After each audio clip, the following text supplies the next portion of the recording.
자, 오늘은 지난 주일날 읽었던 성경을 다시 보겠습니다. 에베소서 3장 7절 말씀에서부터 13절까지 말씀을 봉독하겠습니다. 내게 주신 하나님의 은혜의 선물에 따라 그분의 권능이 효력 있게 활동함을 힘입어 내가 이 복음의 사역자가 되었노라.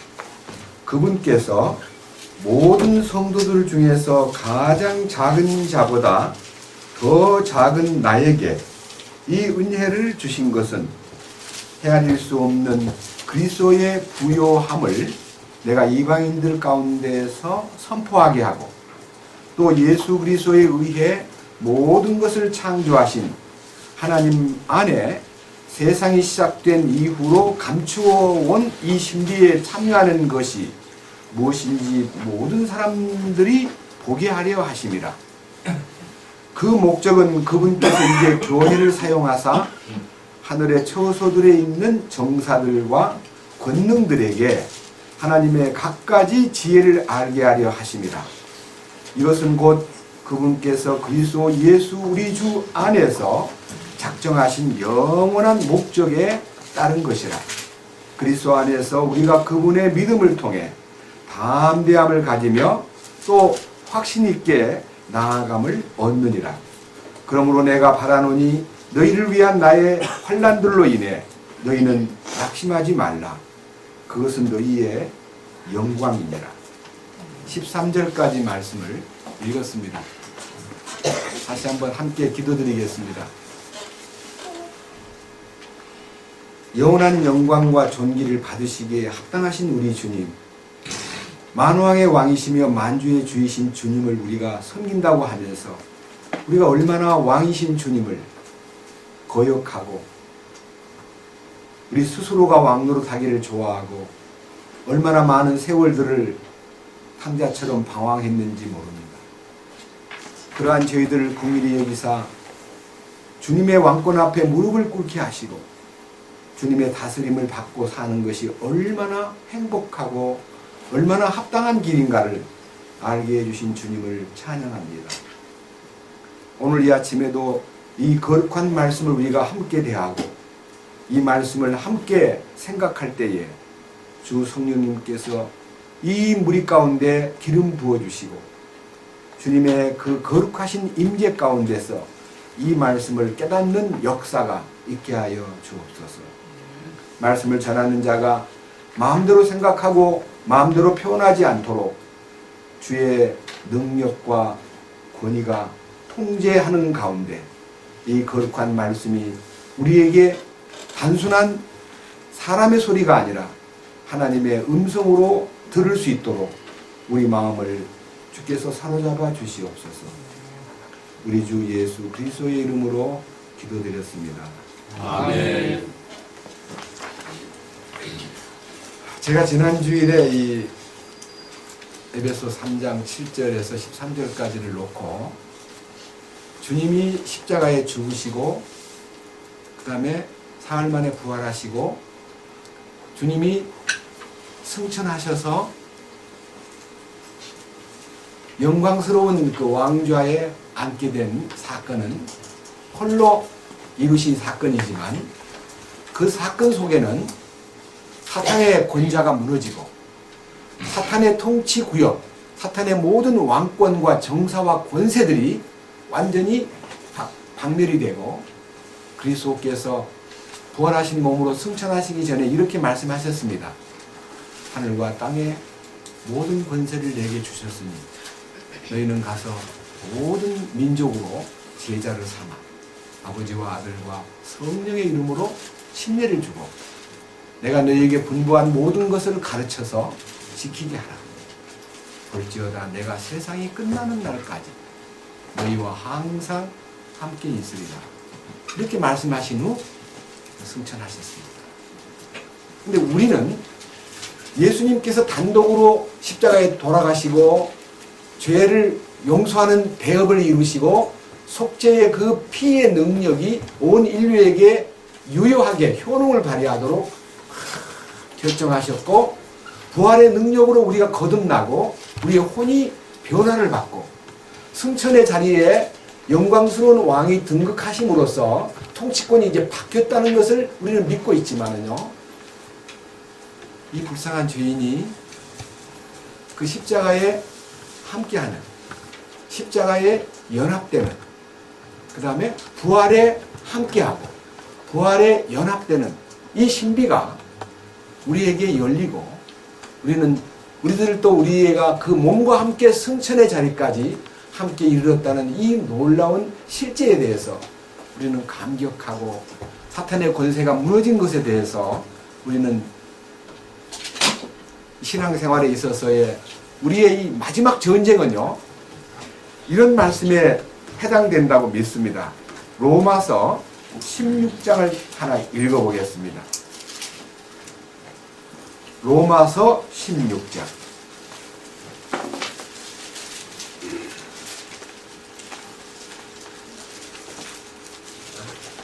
20절입니다. 이렇게 기록되어 있습니다. 평강의 하나님께서, 여기서 말하는 평강의 하나님이라는 말은 이 번역상 평강의 하나님이라는 말로 했지만요, 실제로는 평화의 하나님이라는 뜻입니다. 그러니까 평화의 하나님이란 말은 반드시 평화는 전쟁이 끝나야 됩니다. 전쟁에서 이긴 곳에 평화가 있습니다. 그래서 주님께서 이기신 분으로서 무엇을 이기셨냐? 곧 사탄을 너희 발 밑에서 상하게 하시리라. 사탄은 완전히 예수님의 발 밑에서 상했지만요, 구체적으로 성도들의 발 밑에서 상하게 된다는 것이 신앙생활의 역정입니다. 그래서 우리들도 사탄의 권좌가 무너진 것을 확신하고 이 세상의 모든 통치 영역에 세상 왕으로서 정치와 경제와 사회와 문화와 예술과 각 분야에 손을 뻗쳐가지고 이 인간 역사 속에서 흐려놓은 많은 사탄의 장난을 예수 그리스도의 그 능력으로 뒤집어 엎는 이 역사가 우리의 신앙생활에 있어서 참 중요한 몫입니다. 물론 주님 오시면 이것이 그대로 현실적으로 이렇게 나타남으로써 우리로 하여금 이 통치권에 참여하여 그리스도의 영광스러운 왕권에 들어간다는 것이 우리의 소망이고 또 우리의 믿음입니다. 그런데 이제 3장 14절 이하로 내려가서 성경을 읽다가요, 자꾸 저를 자꾸만 말씀 3장 8절을 자꾸 데리고 가는 거예요. 그래서 할 수 없이 오늘은 3장 8절을 중심해서 말씀할 수밖에 없도록 저를 인도하신 주님께 전 주님에게 진정으로 의뢰하고 그분의 놀라우신 손길과 이끄심을 찬양할 뿐입니다. 3장 8절을 읽어보겠습니다. 에베소서 3장 8절입니다. 이렇게 기록되어 있습니다. 그분께서 모든 성도들 중에서 가장 작은 자보다 더 작은 나에게 이 은혜를 주신 것은 헤아릴 수 없는 그리스도의 부요함을 내가 이방인들 가운데 선포하게 하고, 또 예수 그리스도에 의해 모든 것을 창조하신 하나님 안에 세상이 시작된 이후로 감추어져 온 이 신비에 참여하는 것이 무엇인지 모든 사람들이 보게 하려 하심이라. 저는 그리스도의 신비에 대해서도 말씀을 드렸고, 교회의 신비, 혹은 복음의 신비, 믿음의 신비, 하나님의 성품의 신비, 왕국의 신비, 주님 다시 우리를 부르러 오시는 휴거의 신비, 이 신비를 개괄적으로 말씀을 드렸지만요, 이 신비가 내 속에서 실제가 되기 위해서는요, 헤아릴 수 없는 그리스도의 부요함을 소유해야 된다는 겁니다. 헤아릴 수 없는 그리스도의 부요가 뭐냐? 그 그리스도의 부요가 헤아릴 수 없다는데 무슨 부요냐? 하는 문제를 가지고 제가 지난번 설교 말미에서 이렇게 시편 104편을 통해서 말씀을 올렸습니다. 주의 부요가 이 세상에 가득 차 있습니다. 이렇게 이제 선포했습니다. 그런데 오늘은요, 세상에 펼쳐져 있는 눈에 보이는 가시적인 부여가 아니고 우리 안에 영적으로 하늘에 속한 내적인 부여를 오늘은 선포하라고 저에게 특별하게 말씀을 해주셨기 때문에 여러분들과 함께 헤아릴 수 없는 그리스도의 부여가 도대체 어떤 부여냐 하는 문제를 가지고 성경에서 허락된 범위 내에서 함께 말씀을 상고하고자 합니다. 솔직히 말해서 우리는 우리가 부여를 느끼는 것, 부여하게 되는 것에 대해서는 관심이 어디에 있냐면요. 물질적인 부여, 여러 가지 명예라든지 권세라든지 돈이라든지 인간이라든지 가족이라든지 좋은 아파트라든지 좋은 자동차라든지 이렇게 눈에 보이는 가시적인 부여에 대해서는 아주 굉장히 예민한 관심이 있는데 숨겨진 하늘에 속한 하나님이 허락한 내적, 영적 부여에 대해서는 조금 생각이 좀 덜 집중되고 있는 것입니다. 그런 면에서 부여가 무엇이냐 하는 것부터 함께 생각해 보면서 부여의 이 흐름을 생각해 보겠습니다. 제가 우리 이영성 형제에게 고맙게 생각하는 것은요. 어느 날 저에게 이 책 한 권을 물론 다른 히브리어도 주었지만요. 헬라어 분해 대조 성경을 선물로 주었습니다. 근데 이거를 다른 때서 별로 읽어보지 못하다가요. 에베소를 읽으면서 너무너무 놀라운 그리스도의 부여와 신비에 대해 생각하다 보니까 도대체 이게 원어에는 어떻게 되어 있지? 하고 뒤져보니까요. 너무너무 신비한 내용이 들어있는 거예요. 그래서 요즘에는 1964년 5년 때 헬라어를 조금 공부했습니다. 2년 동안. 다 잊어버렸어요. 단어는 몇 개 알지만은요. 헬라어의 깊은 부분을 몰랐는데요. 이 성경을 보기 시작하면서부터 다시 깨어나더라고요. 깨어나는데 제가 이제 노트에다가 적어놨기 때문에 읽어볼게요. 지금 읽었던 그리스도의 부여라고 하는 이 부여라는 단어를 이 사전에서 찾아보니까요. 이렇게 나와 있습니다. 부여라는 단어는요. 헬라어 4149번에 속한 그 플루토스. 이제 이렇게 씁니다. 여기 파이라는 단어가 피 발음입니다. 플루토스 이렇게 단어가 되어 있습니다.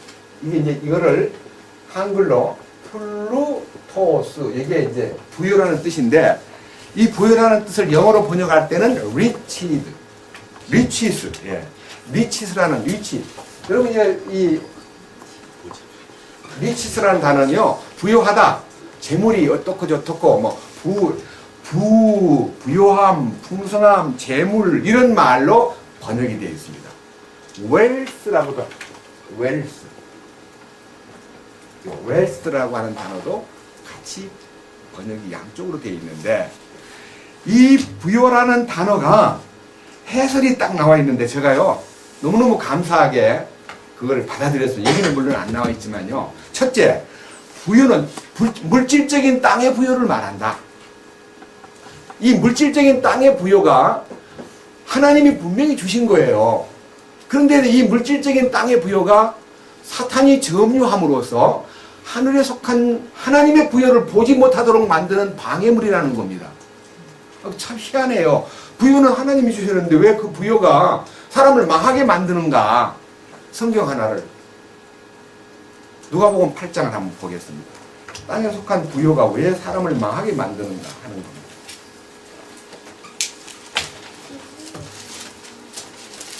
누가복음 8장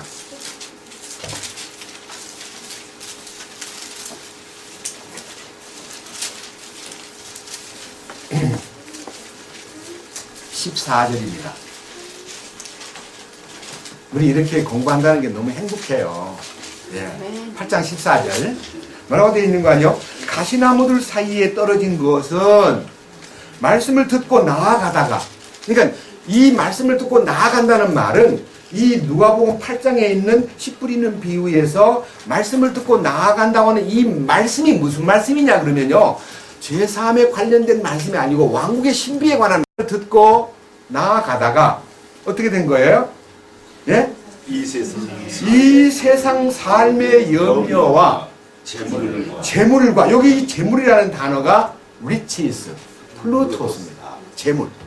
이 재물과 쾌락으로 숨이 막혀. 그러니까 말씀에 살아있는 말씀을 숨 막히게 만드는 것이 뭐냐면 목을 조른다는 뜻이에요. 목을 졸라야 숨이 막히죠. 그죠? 이 재물이 말씀을 깨닫지 못하게 숨을 못 쉬게 만들어버리는 거예요. 숨이 막혀서 어떻게 돼요? 완전함에 이르는 열매를 내지 못하는 자들이니라. 완전함에 이르는 열매가 뭐냐면 우리의 신앙생활은 완전함에 이르게 하기 위해서 우리를 구원시켰는데 도의 초보에만 머물러 있고 완전함으로 못 나가도록 막는 것이 세상에 속한 염려와 재물과 쾌락이다. 이 세 가지. 걱정근심 많은 사람, 돈에 매여 있는 사람, 그 다음 마지막에는 쾌락을 추구하는 사람은 왕국의 신비에 들어갈 수가 없고 완전함에 이르는 열매를 맺지 못한다는 것입니다. 그러니까 여기서 말하는 재물은 분명히 똑같은 플루토스인데 이 육신적, 물질적, 세상적 부요가 얼마나 하나님의 그 영광스러운 부요를 막는 방해물인가를 생각할 때에 우리는 분별력을 가져야 됩니다. 예수 믿고 부자 됐다는 말에 대해서 우리는 너무 기가 쫑긋 서고 거기에 대해서 매력을 느낍니다. 기복신앙을 가진 분들은 대부분 다 예수 믿고 복받았다, 형통하게 잘 풀렸다, 사업이 잘 됐다, 자녀들이 성공했다, 이런 걸로 예수 믿고 복받은 것을 잣대로 재는 분이 많은데 저는 오늘 이 외적인 부요를 논하기 위해서 이렇게 말씀드리는 것이 아니라 영적이고도 하늘에 속한 부요가 우리에게 무엇을 주는가를 여러분 앞에 이제 반대 얘기를 한번 해보겠습니다. 요 얘기의 반대 얘기. 자, 히브리서 11장 반대 얘기를 읽어보겠습니다.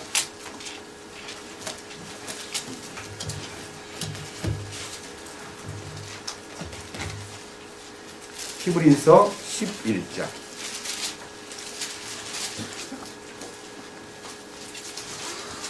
24절 말씀부터 26절까지 말씀을 읽어보겠습니다. 지금 얘기한 것과 반대입니다. 이 물질이, 이 세상의 부요가 어떻게 취급이 돼야 하나님께서 기뻐하는 영적 부요, 하늘에 속한 부요를 소유하게 될 건가? 믿음으로 모세는 나이가 들었을 때에 파라오의 딸의 아들이라 불리는 것을 거절하고, 옛날 개혁에는요, 공주의 아들이라, 바로의 공주의 아들이라 불리우는 것을 거절하고 라고 되어 있습니다. 그럼 25절, 잠시 죄의 쾌락들을 즐기는 것보다 오히려 하나님의 백성과 함께 고난받는 것을 택하였으며 또 그리스도의 치욕을 이집트의 보화보다 더 큰 재물로 여겼으니, 여기서 말하는 더 큰 재물, greater riches, 이 더 큰 재물이 뭐냐면은 돈이 아닙니다. 여기에 더 큰 재물이라고 하는 이 플루토스는 영적인 부요입니다. 그러니까 영적인 부요는 그리스도와 함께 치욕을 받는 겁니다. 그는 그 치욕의 대가로 주께서 보상으로 보답해 주시는 분임을 믿고 그 일에 관심을 두었기 때문이다. 이렇게 이제 아래쪽에 소위 말하는 해설을 붙여놨습니다. 그러니까 눈에 보이는 이집트의 보화보다, 이집트의 보화라는 게 영광스럽고 권력을 갖고 그다음에 왕이 되고 뭐 이게 호화판 치고 막 부하를 거느리고 막 많은 소위 말하는 아내들을 거느리고 막 재밌게 사는 거를, 이집트의 왕권에 보장된 그 왕 될 수 있는 길을요, 모세는 거절하고, 그러니까 눈에 보이는 물질적 부여를 거절하고 보이지 않는 그리스도의 치욕을 더 큰 재물로 여겼다고 하는 것은 아까 누가복음 8장에 있는 것과는 너무나 반대의 얘기입니다. 그래서 저는 여기 계신 여러분들이 눈에 보이는 물질의 부여가 우리에게 주는 의미하고, 그 다음에 하나님께서 우리 마음속에서 영적으로 준비한 이 놀라운 축복에 대해서 우리가 눈을 좀 뜬다면은요, 우리의 신앙생활이 굉장히 은혜롭고 아주 확신에 찬, 그리고 놀라운 깨달음 속에서 전진할 수 있는 축복이 허락되었다고 믿습니다. 자, 이제 많은 성경을 가지고 얘기하려면 시간이 없기 때문에 이제 간략하게, 그러면 땅에 속한 이 물질의 문제가 우리들에게 이렇게 가져오는, 지금 요 상반된 누가복음 8장 14절과 히브리서 11장 25절에 26절에 있는 이 얘기와의 관계에서 특별히 행함을 요구하는, 행함, 우리들의 이 삶에서 행함을 요구하는 이 야고보서에서 이 물질 문제에 대해서 아주 예리하게 다루는데, 우리는 오늘 이 자리에서 솔직히 우리 양심상 과거에 우리가 어떠한 위치에서 살았던가, 외적인 부여에 대해서 관심이 너무 많았고 내적인 부여에 대해서는 관심이 적었다는 데 대한 반성의 의미로 야고보서 2장을 잠깐 보겠습니다.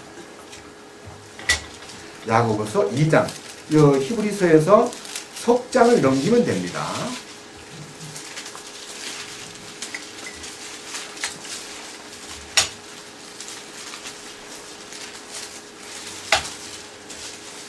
히브리서 석장 넘기면 야고보서 2장 1절 자세하게 들어보십시오. 내 형제들아, 영광의 주 곧 우리 주 예수 그리스도의 믿음을 가지고서 사람들의 외모를 중시하지 말라. 만일 너희 집회에 금반지를 끼고 아름다운 옷을 입은 사람이 오고 또 허름한 옷을 입은 가난한 사람이 들어올 때에, 여기에 금반지를 끼고 아름다운 옷을 입은 사람은 물질적인 부여가 몸에 나타난 사람이고, 허름한 옷을 입고 가난한 사람이라는 것은 아주 꾀죄죄하게 너무 그냥 가난 티가 줄줄 흐르는 사람이 이제 양쪽에 교회 안에 이제 나타났습니다. 그럴 때 3절, 너희가 화려한 옷을 입은 자에게 관심을 기울이며 그에게 이르되 여기 좋은 자리에 앉으소서 하고, 또 그 가난한 자에게 이르되 거기 서 있든지 여기 내 발받침 밑에 앉으라 하면, 그러니까 이제 우리는 사람을 대할 때 외적인 조건과 환경과 지위와 뭐 어떤 그 돈이 있고 없고에 관심이 많은 것이 우리입니다. 우리는 어쩔 수 없이 외모를 보게 되어 있습니다. 그런데 여기서 네가 정말 그리스도 예수의 믿음을 소유한 사람일진데 사람을 외모로 보지 마라. 그런 나쁜 관점이다. 이렇게 이제 지적을 하시면서, 그 다음에 4절, 너희가 너희끼리 차별하며 악한 생각으로 판단하는 자가 되지 아니하느냐. 그러니까요, 외모를 보고 외모를 중시하고 있고 없고 유무식을, 빈부의 차이를 가리면서 사람을 대하는 사람은 악한 판단으로 사람을 생각했기 때문에 주님께서 싫어하는 사고방식이다 이거예요. 이게 이제 혼의 생각이에요. 혼이 성령으로 인해서 변화를 받으면요, 그게 안 보이는 거예요. 돈이 있고 없고에 관심을 갖는 게 아니라 이 인격과 생명에 관심을 갖게 되는 거예요. 그다음 제일 중요한 이제 키워드가 5절입니다. 내 사랑하는 형제들아, 귀를 기울이라. 그런 생활을 지금까지 해왔다면은 그걸 다 내려놓고 내 말에 귀를 기울여라. 이건 성령께서 하신 말씀입니다. 하나님께서 이 세상의 가난한 자들을 택하사 믿음에 부요하게 하시고, 여기에 믿음에 부요하게 하시고라는 말은 믿음의 부요가 영적 부요예요. 믿음의 부요가 주님의 부요예요. 믿음의 부요가 주님이 기뻐하는 믿음이에요. 이 믿음의 부요를 통해서 또 자신을 사랑하는 자들에게 약속하신 왕국의 상속자들로 삼지 아니하셨느냐. 그러나 너희는 가난한 자를 업신여겼도다. 부자들은 너희를 학대하고 재판석 앞으로 너희를 끌고 가지 아니하느냐. 이렇게 해서 빈부의 차이에 너무 관심을 두고 사람을 대하면 그는 악한 생각이고 주님이 원하는 믿음의 부요를 누릴 수가 없다는 것입니다. 그래서 오늘 여기에서 이 사람이 저는 제가 이제 이 잘못된 사람들의 얘기지만 부끄러운 과거 얘기를 하겠습니다. 저한테도 어떤 분이 이렇게 얘기합니다. 전도를 하려면 좀 유식하고 교수나 의사나 괜찮은 사람을 전도하는데 몰두해야지 가난한 과부나 고아나 이런 거 전도해놓으면 뭐 계속 골치 아파. 조심해. 그런 얘기를 들었습니다. 저는 가슴이 섬찟했지만요. 그것이 지금 우리들의 대부분의 마음을 잡고 있는 악한 기준. 외모를 중시하는 기준입니다. 그런데요. 이제 5장으로 넘어갑니다. 1절. 자, 이제 너희 부자들아, 너희에게 임할 너희의 비참한 일들로 인하여 슬피 울며 울부짖으라. 왜 부자를 보고 이렇게 저주스러운 말을 할까요? 왜 부자를 그렇게 나무랄까요? 부자가 다 나쁜 거예요? 여기서 말하는 이 나쁜 부자라고 하는 이 이름도 안 붙여놓고 그냥 부자들을 다 도매금으로 그냥 저주하는 것 같은 마음이 드는데, 가만히 있어. 왜 좀 호흡이 생기지? 괜찮아요? 고개를 숙이니까 조금 커져서. 그래요. 2절. 자, 보세요. 너희 재물은 썩었고, 여기서 말하는 재물이 바로 플루토스예요. 너희 재물은 썩었고, 너희 옷은 좀 먹었으며, 그 다음에 너희의 금과 은은 부식되었으니 그것들의 녹이 너희를 대적하는 증인이 되고 불같이 너희 살을 먹으리라. 너희가 마지막 날들을 위하여 재물을 함께 모아 쌓았도다. 사람들은요, 돈이 생기면 뭐 하려고 그러냐면요, 미래를 위해서 투자한다고 막 저축하는 데 노력을 해요. 근데 성경에는요, 저축을 좋아하는 사람 되라고 가르치지 않고, 너희가 먹을 것과 입을 것이 있은즉 여유로운 부는 베푸는 데 쓰고, 섬기는 데 쓰고, 남을 동정하는 데 쓰고, 선한 사업에 부하는 사람이 되라고 하는 명령이 있습니다. 돈 쓰는 방법은 성경에 다 나와 있습니다. 그리고 너희 보물을 하늘에 쌓아두라 그랬습니다. 이것은요, 연보를 내면 하늘에 저금이 돼가지고 나중에 그게 하면 되찾는다, 그런 말로 한 말이 아닙니다. 주님의 무한한 가치에, 주님의 무한한 부여에 들어가면 아까 히브리서 11장 26절에 있는 모세같이요, 단호하게 버리는 겁니다. 양쪽 다 쥐고, 하나님 내가 왕실에 들어가서 잘 믿어볼게요, 하나님 영광을 돌려볼게요, 이러질 않고 포기하고 주님을 선택하는 거지, 양쪽 다 취하는 거 아니에요. 그런 면에서 밑에 한번 보십시오. 어떻게 부자가 되었는가? 4절. 보라, 너희 밭에서 곡식을 거둔 품꾼들의 품삯, 곧 너희가 사기쳐서 숨겨둔 품삯이 소리를 지르며 곡식을 거둔 자들의 울부짖음이 만군의 주의 귀에 들어갔느니라.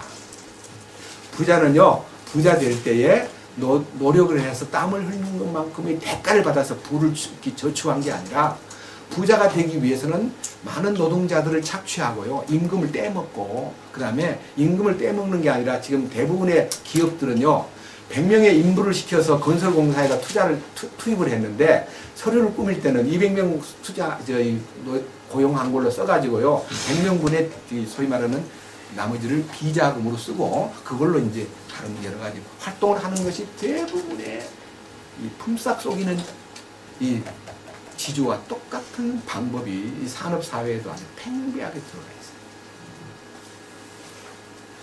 그리고 우리가 작은 일 중에 부를 축적하는 방법 중에서요, 안 믿는 세상에서는 물론이지만 제가 믿는 분들 속에서 일어난 사건이니까 이름은 될 수가 없지만요, 교회 자동차를 모는 사람이 주유소에 가서 5만원 기름을 넣습니다. 5만원 기름을 딱 넣어놓고는 그 주유소에 그 영수증 떼는 사람 보고 10만원으로 끊어주세요. 그럼 그냥 끊어줘요. 지금은 좀 덜 한지 몰라도 옛날에는 그냥 수기로 해서 끊어줘요. 그러면 자기는 그 5만원을 청구해야 되는데 10만원을 청구해가지고 5만원은 기름값으로 나갔으니까 이제 그거는 제해지고 5만원을 인마이 포켓합니다. 그것이 돈을 버는 방법 중에 하나입니다.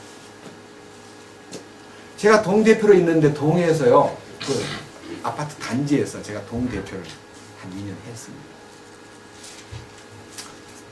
수조공사, 이 물탱크가 막 엄청나게 지도 빠져 있고요. 물탱크가 너무 더러운데 그런 더러운 물을 우리가 먹는 거예요. 잘못하면은. 들어가 보니까 막 깜짝 놀랐습니다. 그래서 물을 다 빼내고요. 그 수조를 완전히 소독하고 공사를 아주 크게 했습니다. 예를 들면 한 80만 원 나왔습니다. 근데 그 물탱크 공사한 사람이 영수증을 막 120씩 써주고 막 150씩 써주는 거예요. 영수증을. 그러니까 알아서 잘 하라고 영수증 그냥 주면서 쓰래요. 아저씨 그거 나는 그런 거 할 줄 모르니까 80 그대로 쓰세요. 알았어요. 그래서 많은 사람들이 공동관리를 하는 속에서 전기세도 수도세도 수리도 수리비도 그 어떤 건에서 아파트에 한 집에다가 뭐 10,000원, 20,000원씩 더 붙이는 일은 너무 쉬운 일이니까 너무나 부정이 많다는 것이 이제 우리 한국 사회의 슬픈 비하인드 스토리, 숨겨진 얘기들이에요. 그게 여기 지금 바로 4절에 있는 네가 깜쪽같이 남을 사기쳐서 숨겨둔 돈이 나중에 심판대 앞에 소리를 지르고 나온다는 거 아닙니까? 여러분들이 아주 작은 부정을 했는데 나만 알고 하나님만 아는 거지만은요, 심판대 앞에 딱 나가면요, 그 작은 돈 떼먹은 것이 소리를 지르고 나온대요. 그 품삯이. 그러잖아요, 여기. 네? 품꾼들의 품삯, 곧 너희가 사기쳐서 숨겨둔 품삯이 소리를 지르며. 우리가 이런 걸 생각하면요, 과거에는 어떠했을지라도 이 선한 양심을 추구하고 그리스도의 헌생명의 변화를 갈망한 사람들로서의 우리의 모든 거래는요, 깔끔하고 깨끗해야 됩니다. 밑에 보세요. 목적이 뭐냐면요, 5절 너희가 땅에서 쾌락 가운데 살며 방탕함에 빠져 살려고 하는 날에서와 같이 너희 마음을 살찌게 하였도다. 그러니까요, 돈이 생기면은요, 자연히 방탕하게 되고 쾌락을 추구하게 되더라. 그 말. 그래서 이 부여라는 것이 우리에게 가져오는 의미가 이렇게 영적으로 굉장히 우리를 슬프게 만드는 거예요. 근데 오늘은요, 제가 이런 사례들을 일일이 다 들춰가지고 말하기는 시간이 부족하기 때문에 이거 좀 적어두고, 내적으로 영적으로 하늘에 속한 부요가 우리에게 열려 있는데, 이 열려 있는 부요를 한 5가지로 주님께서 주시는 말씀에 의지해서 살펴보겠습니다. 골로새서 2장을 보겠습니다.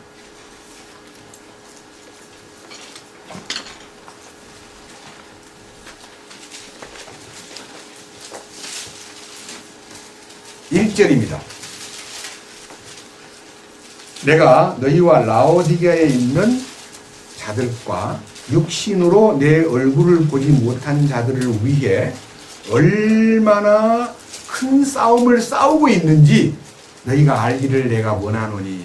그러니까요, 이 골로새의 편지를 보내면서 라오디게아에 있는 형제들 가운데서도 이 편지가 연결되기를 바라는 사도 바울의 마음속에서요, 나는 큰 싸움을 싸우고 있다 하는 이 싸움은요, 에베소 6장에 있는 혈과 육에 속한 싸움이 아니고 정사와 권세를 잡은 사탄의 권력과 아주 이기적이고 아주 어두움을 주관하는 영적 그 어떤 시스템하고 싸운다는 뜻입니다. 마귀와의 싸움을 얘기합니다.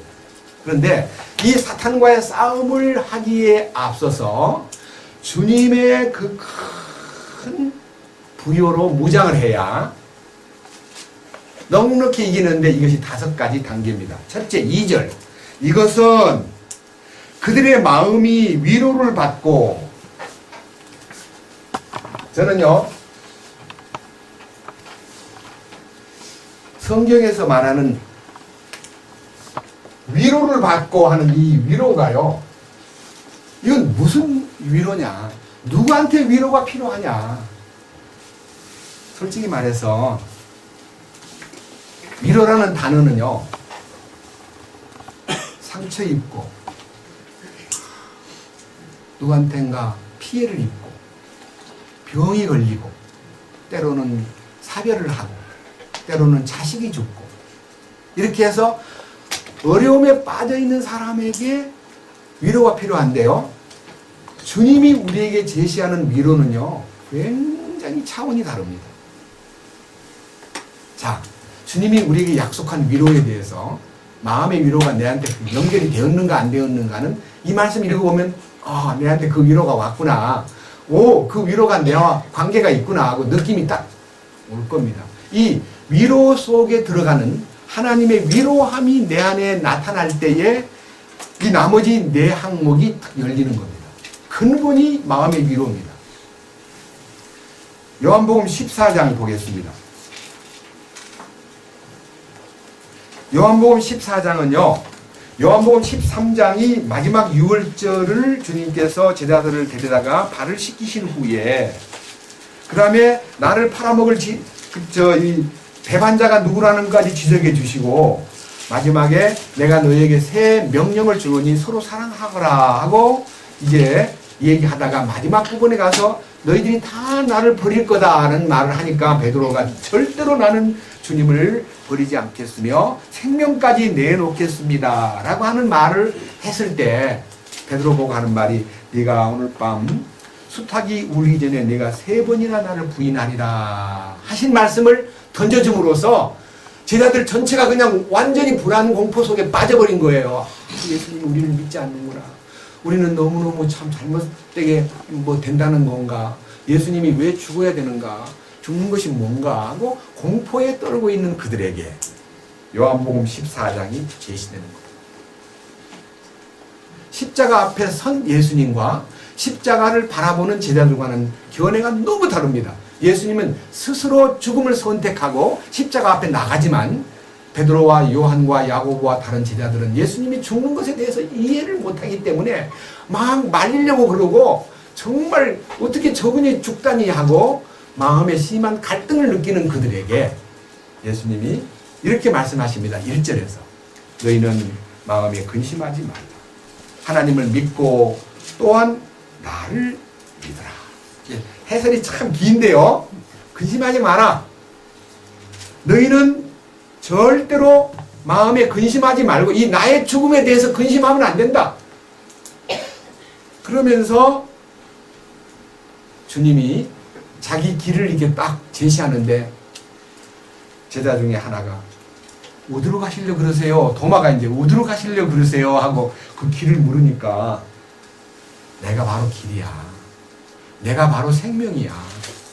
내가 바로 진리란 말이다. 이렇게 해서 당신이 제시하는 길과 진리와 생명됨을 선포했지만 아무도 못 알아듣는 거예요. 이렇게 얘기합니다. 그 말을 듣고 8절에 가면 빌립이라는 제자가 하나님을 좀 보여주면 좋겠습니다. 아버지 좀 보고 싶어요. 예수님이 나를 통하지 않고는 아버지께로 올 자가 없다 그랬는데 그럼 아버지가 어디 계세요? 아버지를 좀 보여주세요. 아니 예수님께서 나를 본 자는 아버지를 보았거늘 어째서 아버지를 보이라 하느냐. 나와 아버지는 하나다. 아버지께서 내 안에 계시고 나는 아버지 안에 있다. 그리고 나는 스스로 말하는 것이 아니라 아버지께서 내 안에 계시면서 나는 그분이 내 안에서 그분의 일을 하고 계신다. 막 진짜 신비한 얘기를 꺼내니까요. 아무도 못 알아듣는 거예요. 그 말을. 그때 주님께서 약속하신 것이 파라크레토스입니다. 위로자. 옛날 성경에는 보혜사라고 되어 있는데 이렇게 되어 있습니다. 자, 16절. 내가 아버지께 구할 터인즉 그분께서 다른 위로자를 너희에게 주사 그분께서 영원토록 너희와 함께 거하게 하시리니 곧 진리의 영이시라. 세상은 그분을 받아들이지 못하나니 이는 세상이 그분을 보지도 못하고 알지도 못하기 때문이라. 그러나 너희는 그분을 아나니 이는 그분께서 너희와 함께 거하시며 또 너희 속에 계실 것이기 때문이라. 내가 너희를 위로 없이 버려두지 아니하고 너희에게로 오리라. 이렇게 얘기하니까요. 이건 정말 신비에 속한 얘기입니다. 주님이 죽었다가 다시 살아나셔가지고 보혜사 성령이 너희에게 오셔서 너희 마음을 위로하고 너희 마음을 위로할 뿐만 아니라 너희를 진리로 인도하고 또 내 안에 자 여기 보세요. 내 안에 20절. 그날에는 내가 아버지 안에 너희가 내 안에 내가 너희 안에 있음을 너희가 알리라. 이 신비에 속한 연합을 주님께서 내가 아버지하고 연합이 되어 있듯이 너희들은 어느 날 나와 연합이 되고 나는 너희 안에 있고 너희는 내 안에 있는 놀라운 신비를 너희가 소유하게 되리라. 그것은 약속이야. 그러면서 그 약속이 이루어지는 이 놀라운 절정에 달한 말씀이 26절입니다. 너무너무 놀라운 얘기입니다. 뭐라고 되어 있는 거 아니요? 위로자. 곧 아버지께서 내 이름으로 보내실 성령님, 그분께서 너희에게 모든 것을 가르치시고 내가 너희에게 무엇을 말하였든지 너희가 모든 것을 기억하게 하시리라. 이 놀라운 얘기예요. 주님이 말씀해 주신 모든 얘기들이 지금은 너희가 이해가 안 될 거야. 그렇지만은 진리의 영 곧 보혜사 위로자께서 너희 안에 오시면 이 모든 내가 한 말들이 다 되살아나고 아, 주님 말씀이 옳으셨구나. 아멘. 하고 그 말씀으로 인해서 위로가 넘치리라는 약속. 그리고 여기 약속 중에요. 참 놀라운 약속은 21절입니다. 내 명령들을 가지고 그것들을 지키는 자가 나를 사랑하는 자니 나를 사랑하는 자는 내 아버지께 사랑을 받을 것이요 나도 그를 사랑하여 그에게 나를 어찌하리라? 주님이 우리 안에서 자기를 나타내는 것이 신앙생활의 정점이에요. 정점, 탑이라 이게 꼭대기. 근데요, 이 사랑을 주님이 명령한 사랑을 어떻게 나타내느냐 하면 그 사랑이 내게 왔을 때예요. 보세요. 주님의 사랑이 여기에서 시작해가지고 여기 내게 왔습니다. 여기 납니다. 주님의 사랑을 받은 또 하나의 너가 있습니다. 나와 너가요. 주님 안에서 이렇게 일치가 되면은 이 내려진 사랑이 여기서 폭발적으로 형제들에게 뜨겁게 교류가 됨으로써 여기서요 뜨겁게 부딪혀가지고 다시 그분께 영광을 돌리는 것이 트라이앵글 사랑이라고 제가 여러 번 얘기했습니다. 우리가 사랑을 만들어서 사랑을 쏟는 게 아니라 부으신 사랑이 너희가 진리에 순종함으로 너희 혼을 깨끗하게 하여 성령의 도우심으로 형제를 뜨겁게 사랑하도록 이르렀으니 마음으로 뜨겁게 피차 사랑하라. 이게 사랑할 수밖에 없는 운명에 그냥 이렇게 붙잡혀 버리는 거예요. 사랑해야 될 텐데 내 왜 이러지? 이렇게 책임을 묻거나 가책을 느끼면서 사랑을 자아내는 게 아니라 사랑이 그냥 속에서 솟구쳐가지고 사랑할 수밖에 없는 운명에 붙잡혀 버리는 거예요. 이게 우리를 이기는 우리의 모든 육체를 이기는 힘이지 우리가 어떻게 짜냅니까 사랑을. 여기서 말하는 위로, 이 파라크레토스라는 성령님이라는 얘기가요.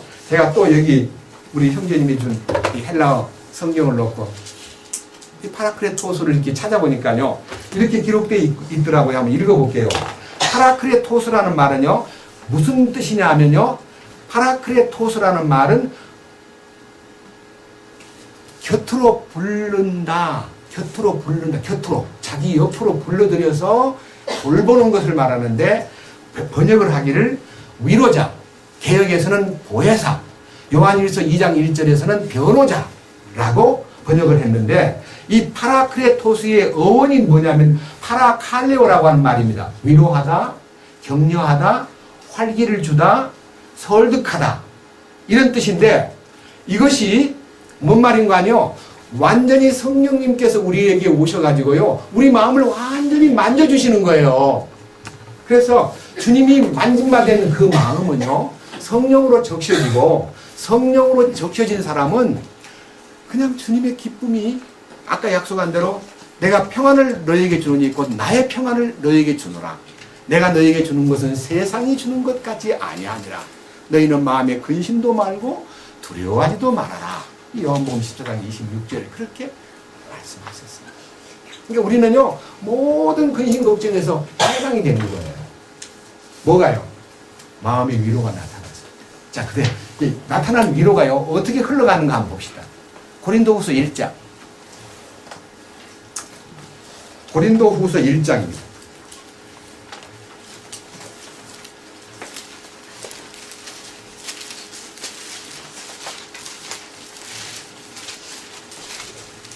3절. 하나님을 찬송하리로다. 그분은 곧 우리 주 예수 그리스도의 아버지시요 국률의 아버지시며 모든 위로의 하나님이시니라. 우리는요, 하나님의 국률에 대해서는 많은 기도가 있고 하나님의 국률이 지성소의 국률과 연결되어 있기 때문에 우리가 지성소의 체험은 국률의 자리에 서는 것이기 때문에 국률의 하나님에 대해서는 많은 마음의 신뢰가 있지만요, 위로의 하나님에 대해서는 조금 생각이 약간 좀 멀어 있었습니다. 그런데요, 저는 그 위로가 팔복장, 마태복음 5, 6, 7장에 있는 산상보훈 중에서 왕국의 헌법 중에요, 이 항목, 영 안에서 가난한 자는 복이 있나니 하늘 왕국이 저희 것이기 때문이요. 그 다음에 애통하는 자는 복이 있나니 저희가 뭘 받을 것이요? 위로를. 애통이 뭐예요? 나를 애통하는 거예요. 나는 아니라는 것을.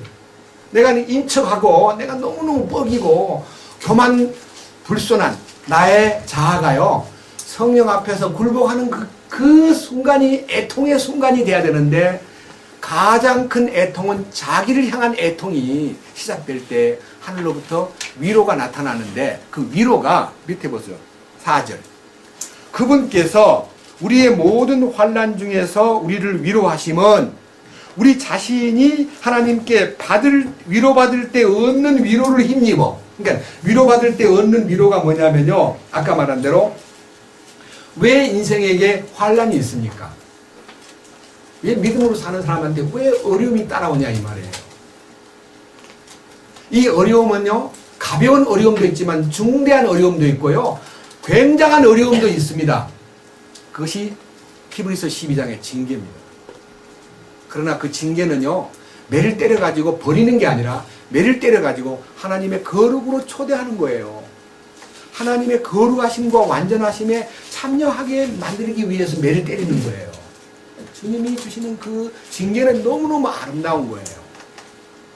여기서 하나님께 위로받을 때 얻는 위로를 힘입어 우리가 어떤 고난 중에 있는 자들도 능히 위로하게 하려 하심이라. 그리스도의 고난이 우리 안에 넘치는 것 같이 우리의 안위도 그리스도로 말미암아 넘치는 도다. 그 다음 6절. 우리가 고난을 당해도 그것은 너희의 안위와 구원을 위한 것이요, 혹은 우리가 위로를 받아도 그것은 너희의 안위와 구원을 위한 것이니 이 구원은 우리도 당하고 있는 동일한 고난을 견디게 하는데 효력이 있느니라. 그러니까요, 주님이 주신 그 위로의 손길은 어떤 고난을 당한 나 자신만 아니라 고난을 당하는 다른 형제들까지도 고난을 능히 이길 수 있도록 돌보는 힘이 된다 하는 거예요. 그러니까요, 주님의 위로가 넘친다는 말은요, 성령이 역사가 시작되었다는 거예요. 성령이 혼을 장악한 것을 일컬어 마음의 위로가 나타난다, 그런 뜻입니다. 성령님의 위로가 있기 때문에요, 환경이든 인간관계든 성격이든 돈이든 이런 모든 것에 매여가지고 막 씨름하던 사람이 그 씨름이 끝나는 거예요. 주님 감사합니다. 여기 보세요. 8절. 형제들아, 아시아에서 우리에게 닥친 우리의 고난에 대하여 너희가 모르기를 우리가 원치 아니하노라. 우리가 힘에 겨없도록 한량없이 눌려 심지어 생명까지도 단념하고, 그러니까요, 얼마나 어려움이 심하든지요, 생명까지도 포기할 정도로 위태로운 환경에 떨어져 있었을 때에 9절. 우리 속에 뭐가 이루어진 거예요? 죽음의 선고, 사형 선고라는 뜻이에요. 사형 선고를 받은 입장에까지 내가 갔으나, 이것은 우리로 하여금 우리 자신을 신뢰하지 아니하고 죽은 자들을 일으키시는, 그러니까 부활의 능력을 가진 하나님을 신뢰하게 하려 함이라. 그분께서 이같이 큰 사망에서 우리를 건지셨고 또 건지시고 계시며 현재형입니다. 또 여전히 건지시리니 미래에 대한 소망입니다. 우리는 그분을 신뢰하노라. 여러분, 언제 여러분이 주님만 신뢰합니까? 혼이 처리되었을 때예요. 내가 그동안 나 자신의 머리를 믿고 뭐 배경을 믿고 가능성을 믿고 미래의 꿈을 믿고 막 뭔가를 추진했는데, 이거 전부 다 주님에게 내려놓으라고 나를 이렇게 심한 환경에다가 밀어넣어 가지고 나로 하여금 생명까지도 포기하는 자리에 인도하셨구나. 감사합니다 주여. 이제 주님만 의지하겠습니다. 이게 이제 마음의 위로가 넘친 사람들의 간증이에요. 이게 지금. 그래서 그 얘기 결과가 뭐예요? 12절. 너무너무 중요한 얘기입니다. 이 고린도후서 1장 12절은요. 저는 여러분들에게 염려하고 마음에 근심하는 분들에게 이 성경을 소개해 주기도 합니다. 우리 같이 큰 목소리로 같이 봅시다. 우리가 세상에서 생활할 때에 단순함과 하나님께 속한 진실함으로 하였고 육체의 지혜로 하지 아니하고 하나님의 은혜로 하였으며 또 너희를 향하여는 더욱더 그리하였노니 이것이 우리의 기쁨이요 또 우리의 양심이 증언하는 바라. 그러니까 세상에서 생활함에 있어서 첫째는 단순함으로 들어가라. 여러분 언제 단순해집니까? 성령의 위로가 내 안에 탁 시작될 때요. 그냥 단순성이 딱 내한테 허락이 됩니다. 단순해져 버려요. 단일한 눈을 갖게 돼요. 비둘기 눈을 갖게 돼요. 주님만 바라보게 돼요. 그것이 우리들의 삶에서 얻어지는 실질적인 경험입니다. 단순함과 하나님께 속한 진실함. 인간적 진실함 아닙니다. 내 양심의 어떤 맹세가 아닙니다. 하나님이 주신 그분에 속한 진실함. 이게 하나님께 속한 한 말이 맹가들입니다. 네? 하나님이 성품으로 나타낸 진실함 속에서 살게 된다. 그 뜻입니다. 이해하시겠죠? 네. 너무 놀라운 거예요. 이것이 내가 인간의 지혜로 인생을 경영하거나 어떤 방법으로 살지 않고 주님이 주시는 그 놀라운 단순함과 하나님께 속한 진실함 속에서 기쁨을 느끼고 양심에서 증언하는 바가 화합이 되면서 주님 감사합니다. 나는 주님뿐입니다. 라고 말할 수 있음으로써 하나님의 부여 안으로 지금 발을 딛기 시작하는 거예요. 골로새 2장.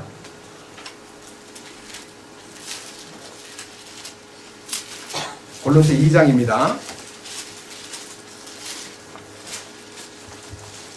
뭐라고 되어 있습니까? 2절. 이것은 그들의 마음이 위로를 받고 사랑 안에서 함께 결합되어. 이게 두 번째입니다. 사랑 안에서 결합되어. 제가요, 이 두 번째 항목에 대해서 좀 더 얘기 좀 하고자 합니다. 사랑 안에서 결합된다.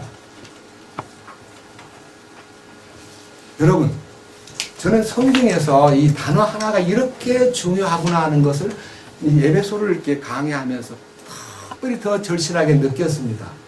사랑 안에서 결합되어라고 하는 말이요. 사랑 안에서 결합되어라는 말 앞에는 반드시 이게 함께라는 단어가 들어있어요. 함께. 이 함께라는 단어가요, 얼마나 놀라운 단어인지, 제가 이것도 지금 사랑 안에서 결합하여라고 하는 그 결합이라는 단어가요, 그냥 함께 결합하여라는 단어가요, 번역이 될 때는 join together라고 되어 있어요. join together. join. 이렇게 된 걸 join이라고 그래요. join together. 이 말의 원문, 헬라어는 신비바조라고 되어 있는데요. 해석을 뭐냐면 함께 연합하다, 유착하다, 상합하다, 입증하다, 그 다음에 결합하다, 이렇게 되어 있는데요. 이 말씀이요, 어떤 의미를 지니고 있냐? 사랑 안에서 함께 결합하여라는 이 사랑이라는 단어가요, 이 보통 그냥 이 인간적 사랑, 육신적 사랑, 애정이 아니고요, 그대로 아가페예요. 아가페. 그리스도의 사랑이에요. 이게 그리스도의 사랑 안에서 함께 결합되는 것이 뭐냐? 여기에 항목이 있는 거예요. 항목이. 로마서 6장 보겠습니다. 로마서 6장.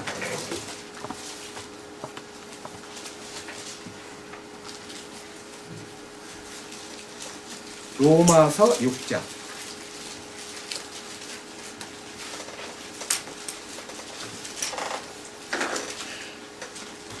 4절입니다.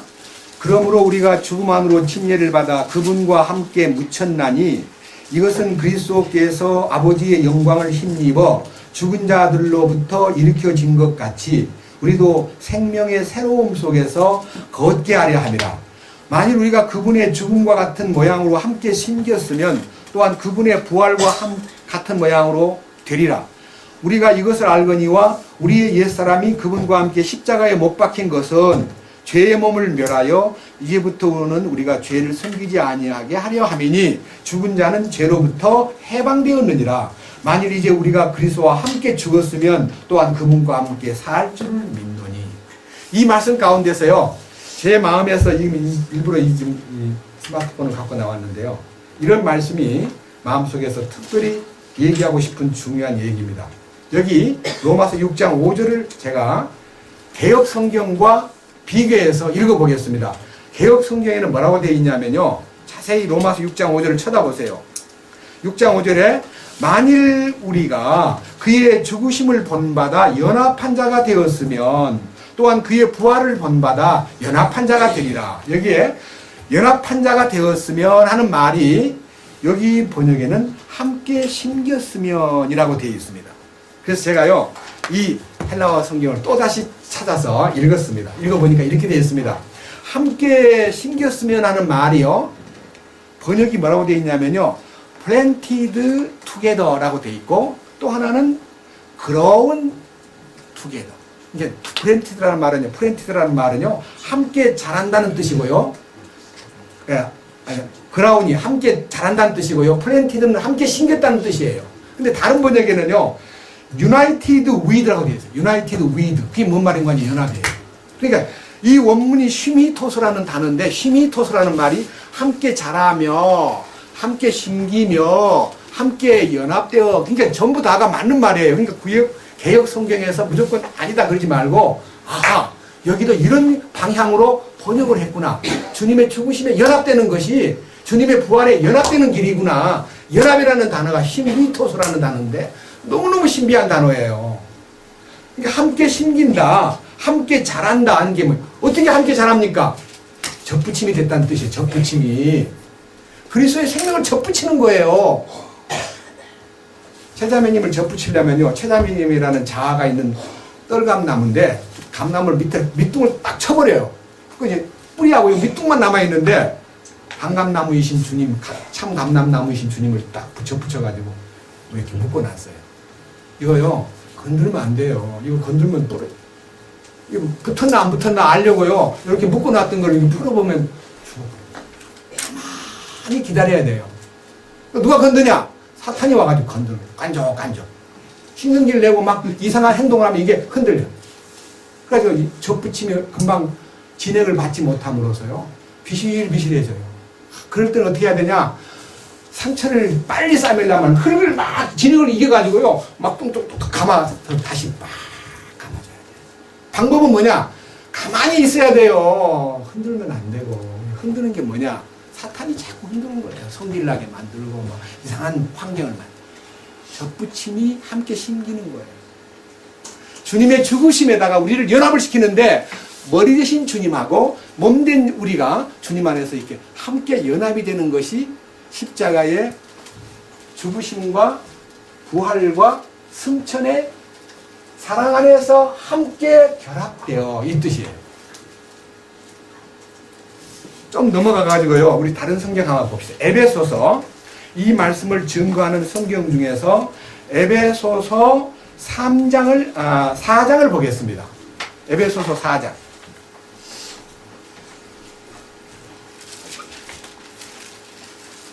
생활을 요구하는 말씀인데 나중에 가면 또 공부하겠지만요, 에베소서 4장 이런 말씀이 있습니다. 16절. 그분으로부터 온 몸이 각 부분의 분량 안에서 효력 있는 일에 따라 모든 마디가 공급하는 것에 의해 꼭 맞게 함께 결합되고, 여기 함께 결합되고라는 말씀이 방금 제가 여러분 앞에 강조했던 신비마조라고 하는 단어입니다. join together. join together. 함께 결합이 돼가지고, 그 다음 뭐라 그랬어요? 들어차서 몸을 자라게 하여 사랑 안에서 스스로를 세우느니라. 이게 이제 뿌리 내리고요, 결합이 딱 완성되면요, 저절로 잘하는 거예요. 그러니까요, 이 영광스러운 주님이 사랑 안에서의 결합이라는 것이요, 개인의 경험이어야 돼. 먼저 이론이 아니에요. 이건 지식도 아니에요. 그러니까 성령의 도우심을 받고 사랑 안에서 함께 결합이 되고, 그 다음에 골로새 2장 다시 2절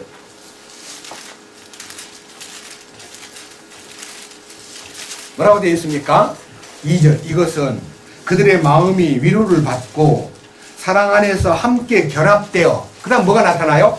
깨달음에서 오는 충만한 확신의 모든 부요함에 이르며. 이게 주님의 부요는요, 깨달음을 통해서 공급이 된다는 거예요. 깨달음을 통해서 충만한 확신이 오고, 충만한 확신이란 말은요, 그 누구도 간섭할 수 없는, 말릴 수 없는 확고한 신념과 마음의 믿음이 막 자리를 잡는 거예요. 이 단어가 너무 좋잖아요. 깨달음에서 오는 충만한 확신. 그러면서 모든 부요함이 나타나는 거예요. 모든 부요함에 이르게 하며, 이른다는 말은요, 도달하게 된다. 여기 주님의 부요가 있구나. 주님 감사합니다 하고 그 부요를 영적으로 누리는데, 이 영적으로 누림에 대한 부요의 축복이요, 얼마나 깨달음에서 오는 축복이 크냐 그러면요, 저는 여러분에게 깨달음에 대한 의미를 한번 깊이 생각해 보고자 합니다. 어떻게 깨달아야 깨닫는 거냐, 깨닫는 게 도대체 뭐냐.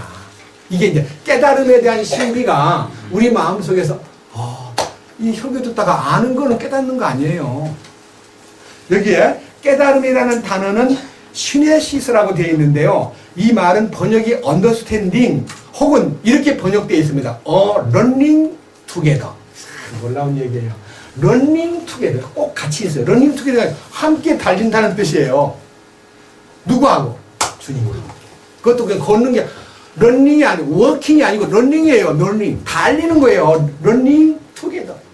이렇게 번역이 되어 있어요. 저는 이걸 읽다가 막 너무 흥분이 돼가지고 어떻게 함께 달리지?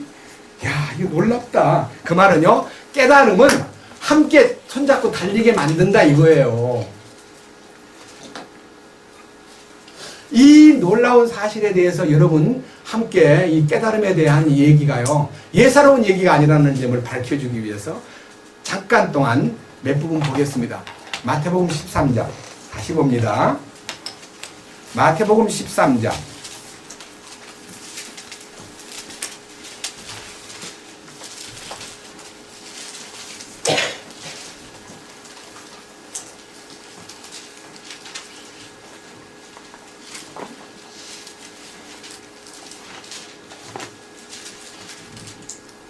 찾았습니까? 13절부터 말씀을 읽겠습니다. 그러므로 내가 그들에게 비유로 말하는 것은 그들이 보아도 보지 못하고 들어도 듣지 못하며 깨닫지도 못하기 때문이니라. 이사야의 대언이 그들 안에서 성취되었으니 이르되 너희가 듣기는 들어도 깨닫지 못하며 보기는 보아도 알지 못하리라. 이 백성의 마음은 무디어지고 그들의 귀는 듣기에 둔하며 그들은 눈을 감았나니 이것은 언제라도 그들이 눈으로 보고 귀로 듣고 마음으로 깨달아. 마음으로 깨달으면 무슨 일이 벌어져요? 회심하게 돼요. 회심. 마음에 깨달음이 오면 회심이 이루어져요. 회심이. 회심이 뭐예요? 돈다는 거예요. 돌아버리는 거예요. 회심이 뭐예요? 뒤집어지는 거예요. 사도행전 17장에 뒤집어진다 그랬잖아요. 세상을 뒤집어 엎는다. 이 깨달음이 오는 것은요, 뒤집어지는 거예요. 그런데 이 놀라운 축복이 우리에게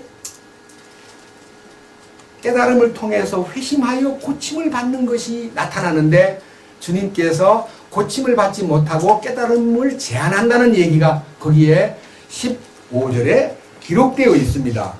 그래서 자 보세요. 19절. 어떤 사람이 왕국의 말씀을 듣고 그것을 깨닫지 못할 때는, 깨닫지 못한다는 말은요, 회심이 일어나지 않는 거예요. 깨달음은 회심을 불러일으키는 겁니다. 마음을 바꿔주는 거예요. 내 마음이 사라져버리고 주님의 마음으로 결합이 되는 거예요. 예? 그 다음 밑에 보세요. 20절. 그러나 돌밭 속에 씨를 받은 자 곧 그 자는 말씀을 듣고 즉시 기쁨으로 그것을 받아들이나 속에 뿌리가 없어 잠시만 견디는 자니 말씀으로 인하여 환난이나 핍박이 일어나는 때에 그가 곧 실족하느니라. 여러분, 이게 뭔 말인 거 아니에요? 깨달음이 없는 사람은 그냥 휘청거리는 거예요. 회심이 안 됐기 때문에. 그 다음 보세요. 재밌는 얘기.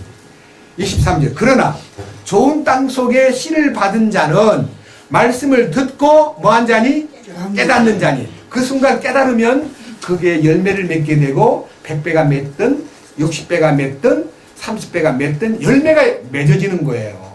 그러니까 이 깨달음이라는 것이 어디까지 가느냐 하면요. 저는요. 이 마태복음의 왕국복음의 깨달음이라는 것이 우리가 죄사함을 깨닫는 것도 그 중에 한 과정 중에 한 부분이지만요. 왕국의 통치권자를 이를 향해서 눈을 뜨고 그분의 통치권에 소속된 사람이 된다는 것은요. 엄청난 행복이에요. 예.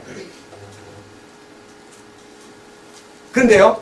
여러분 나라를 다스리는 한 이제 대통령이든지 뭐 이 높은 사람이 정치를 잘하면 막 그분을 막 흠모하는 막 국민들의 마음이 생기는 거예요. 와, 저분 덕에 나라가 많이 변하고 경제가 많이 좋아지고 살기가 좋아졌어. 그리고 우리 복지가 점점 좋아지는 것 같잖아. 이러면서 그분을 추앙하고 우러러 보게 되는데 정치를 잘못하면요.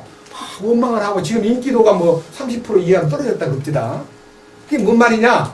그 다스리는 자를 향해서 원망하고 욕하고 막 이상한 행동을 하는 것이 한국의 사회의 분위기인데 우리가 이 깨달음이 진전돼 가지고 어디로까지 가야 되면요. 예수님이 우리를 향하신 어떤 위치 거기까지 깨달음이 탁 주어지면요.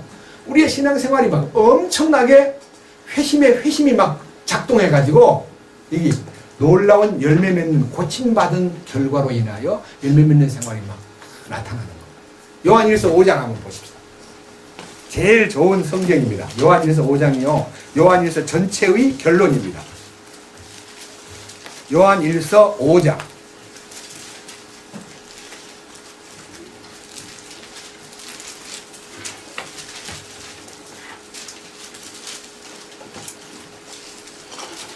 (20절입니다) 이것도 같이 한번 큰 소리로 읽읍시다. 다 같이요. 또 하나님의 아들이 오셔서 우리에게 깨달음을 주사 우리가 진실하신 분을 알게 하셨음을 우리가 알며 또 우리가 진실하신 분 곧 그분의 아들 예수 그리스도 안에 있음을 아노니 이분은 참 하나님이시요 영원한 생명입니다. 이게 요한일서 전체의 결론입니다. 자, 하나님의 아들이 오셔서 우리에게 뭘 줘? 깨달음을 주사. 이 깨달음은 혼자서 아는 거 아니에요. 계시가 돼야 돼요. 깨달음을 주사. 그 다음에 우리로 하여금 진실하신 분을 알게 하셨음을 우리가 알며, 이 안다는 것은 히브리어의 야다라는 말, 경험하다, 그 다음에 동침하다, 하나가 되다, 연합되다. 이것이 이제 진정한 알미예요. 이게 알아지면 그 속에서 또 그 진실하신 분 곧 그분의 아들 예수 그리스도 안에 내가 있구나. 내가 그분 안에 있구나. 그 놀라운 분 안에 있구나. 그분이야말로 참 하나님이시고 영원한 생명이시구나. 이게 이제 영원한 생명이 뭐예요? 티켓 아니에요.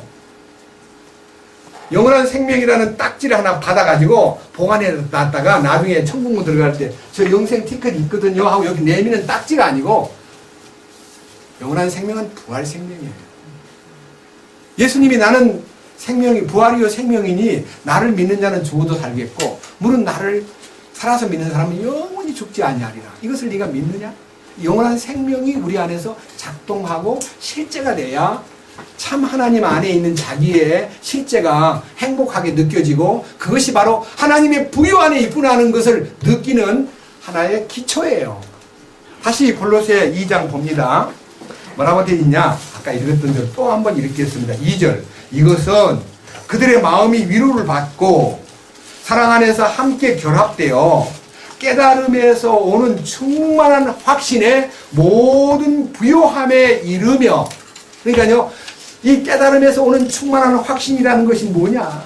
바로 그리스도의 부요 안으로 들어가는 관문이다 이거예요. 그 다음에 이제 네 번째 뭐라 되어 있어요?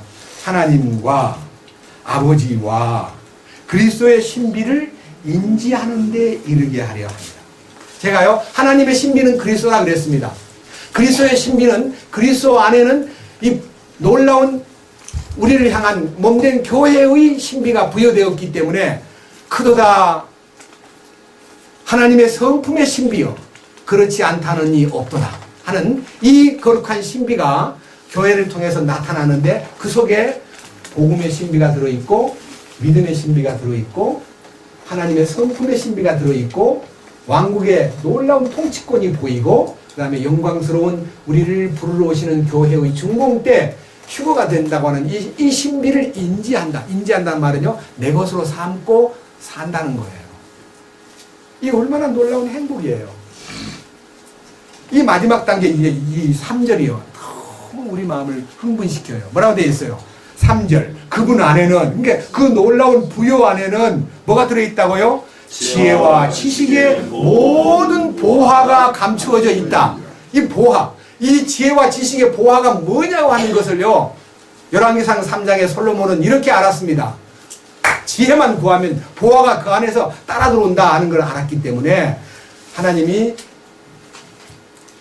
주님의 거룩한 성전이 준공된 다음에 너무너무 영광스러운 그 준공식을 끝내고 기브온 산당에서 1000번의 번제를 드린 다음에 꿈을 꾸었는데 하나님께서 솔로몬 네 소원이 뭐고 말해봐라 뭐든지 들어줄게 하고 소원을 물으니까 하나님 저는 아직 어리기 때문에 20살 때거든요. 그때가 솔로몬 20살. 주님 나는 너무 어리기 때문에 이들을 재판할 지혜가 없기 때문에 백성들을 공의로 재판할 수 있는 하나님의 지혜가 제게 필요합니다. 지혜를 주시면 고맙겠습니다. 그러니까 하나님이 네가 부도 구하거나 명예도 구하거나 용맹을 구하거나 어떤 다른 걸 구하지 않고 지혜를 구했은즉 내가 다른 모든 부귀 영화도 함께 주마하고 하나님의 모든 땅 선물을 주었습니다. 그것이 마태복음 6장 33절 이하에 있는 너희는 먼저 하나님의 왕국과 하나님의 의를 구하라. 그래야만 이 모든 것을 더해주마 하신 약속이 솔로몬을 통해서 나타난 거예요. 우리가 먼저 하나님의 지혜와 지식만 구하면 거기에 모든 보화가 뒤따라오는 거예요. 자, 이 솔로몬이 쓴 지혜와 지식의 결과를 이렇게 스케치해 놓은 이 하나님이 주신 지혜와 지식이 어떤 보화인가를 설명한 간편한 설명을 한번 들어봅시다. 잠언 3장입니다. 잠언 3장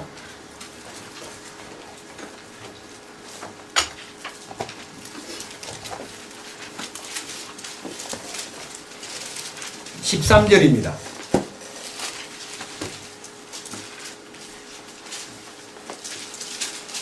지혜를 찾는 자와 명철을 얻는 자는 행복하니 지혜를 거래하는 것이 은을 거래하는 것보다 나으며 그것의 이익이 정금보다 나으니라. 지혜는 루비보다 귀하니 네가 바랄 수 있는 모든 것이 그것과 비교될 수 없도다. 지혜의 오른손에는 많은 날이 있고 지혜의 왼손에는 재물과 명예가 있나니 지혜의 길들은 즐거운 길이요 지혜의 모든 행로는 화평이니라. 지혜는 그것을 붙잡는 자들에게 생명나무니 그것을 간직하는 자는 다 행복하더라. 그러니까요, 지혜가 뭐냐? 생명나무다는 거예요. 요한계시록 2장에 있는 생명나무에 나아가는 이 특권을 받게 되고 이 잃어버린 생명나무가 바로 이 지혜 속에 들어있다는 겁니다. 이 지혜는요, 금과 은과 보석과 진주로 비교할 수 없는 하나님의 선물이고 이 지혜를 찾고 명철을 얻으면 행복한 사람이 된다는 거예요. 이게 정말 우리 안에서 실제가 되면 주님 만족합니다. 나는 당신이 주신 지혜와 명철과 지식으로 만족하겠습니다. 자, 8장 한 장을 넘겨 두 장을 넘기면요, 8장 10절 은을 받지 말고 나의 훈계를 받으며 최상의 금보다 지식을 받으라. 지혜는 루비보다 좋으며 사람이 원하는 모든 것이 그것과 비교될 수 없느니라. 나 지혜는 분별과 함께 거하며 재치 있는 창한물에 대한 지식을 찾아내나니. 그러니까 지혜는 지식을 찾아낸다는 말은요, 지혜는 속에 들어있는 내적 하나님의 선물이고, 지식은 외적으로 그 지혜를 통해서 얻어지는 모든 상한물이 전부 다 지식입니다. 우리는 이 책들은 다 지식의 글들입니다. 그 책이 어디서 나왔습니까? 사람 속에서, 머릿속에서 나온 거예요. 그 지혜가 발동하는데, 하나님 주신 지혜는 말씀으로 향하게 하고, 세상의 지혜는 사탄의 지혜이기 때문에 세상의 것으로 향하게 만드는 거예요. 우리는요, 세상에 있는 책들 다 모아도 하나님 주신 이 말씀과 비교할 수 없다는 것을 확신합니다.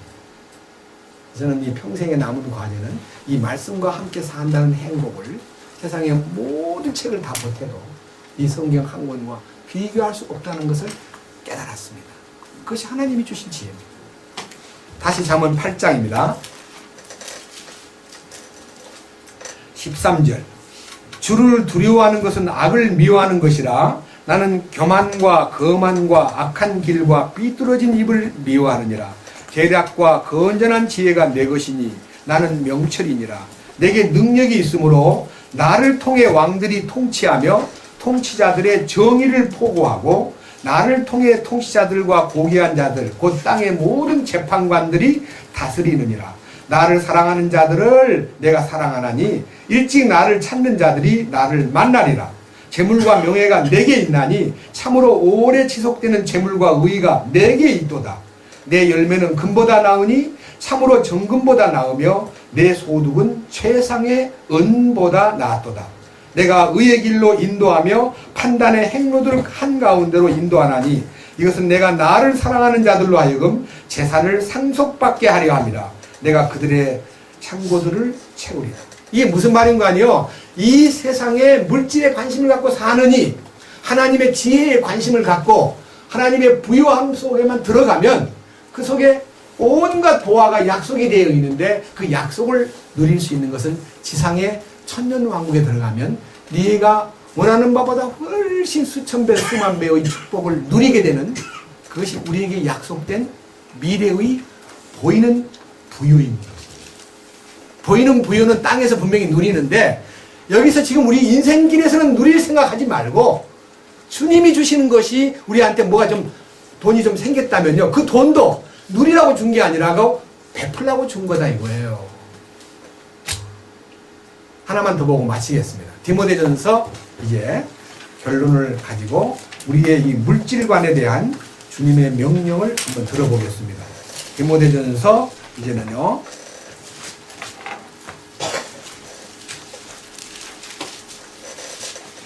6장입니다.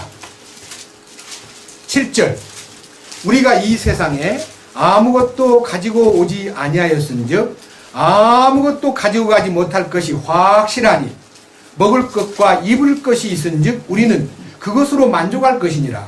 그러나 부유하게 되고자 하는 자들은, 부유하다는 말은요, 땅에 속한 부를 추구하는 사람들은 어디로 가냐면요, 파멸과 멸망에 빠지게 하는 시험과 올무와 여러 가지 어리석고 해로운 욕심에 추락한다. 떨어져 버려요. 그러니까 돈은 사랑하라고 준 거 아닙니다. 돈은 다스리라고 준 겁니다. 쓰라고 준 거예요. 돈은 사랑의 대상이 아닙니다.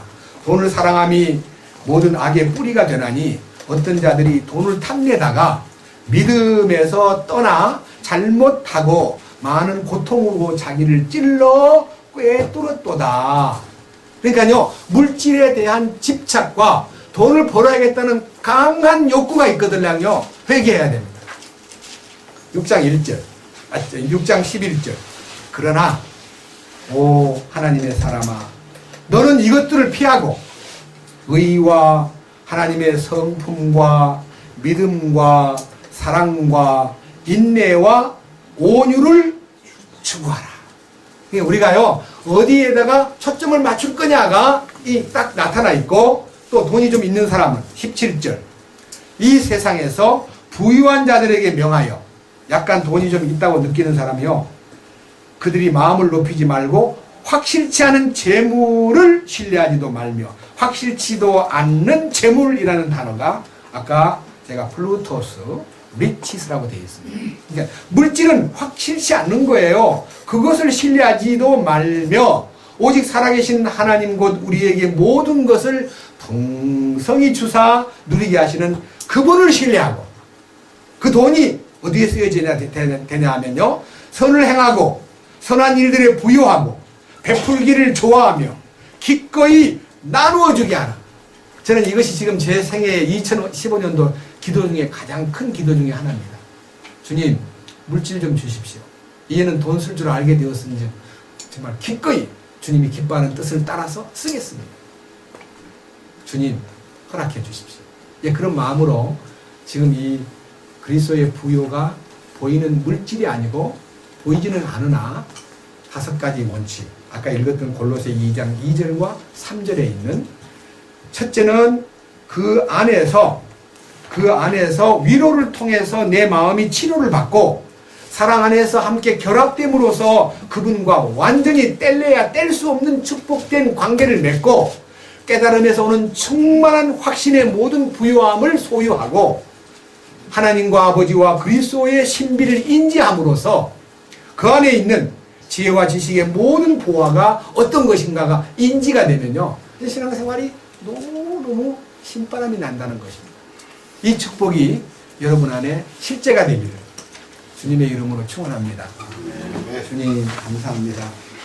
오늘 우리에게 그리스도의 부요가 헤아릴 수 없다는 것을 알았지만 우리는 약간의 골로새 2장 2절을 중심해서 5가지 단계로 주님이 약속하신 하늘에 속한 부요, 영적인 부요, 믿음의 부요, 주님 안에서의 참된 생명의 실제가 이렇게 우리에게 열려진 것을 감사드립니다.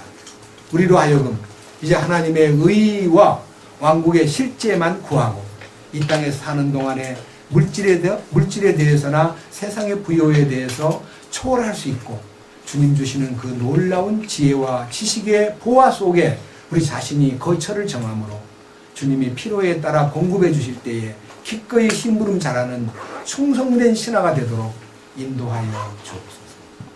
우리 주 예수 그리스도의 이름으로 기도드렸습니다. 아멘.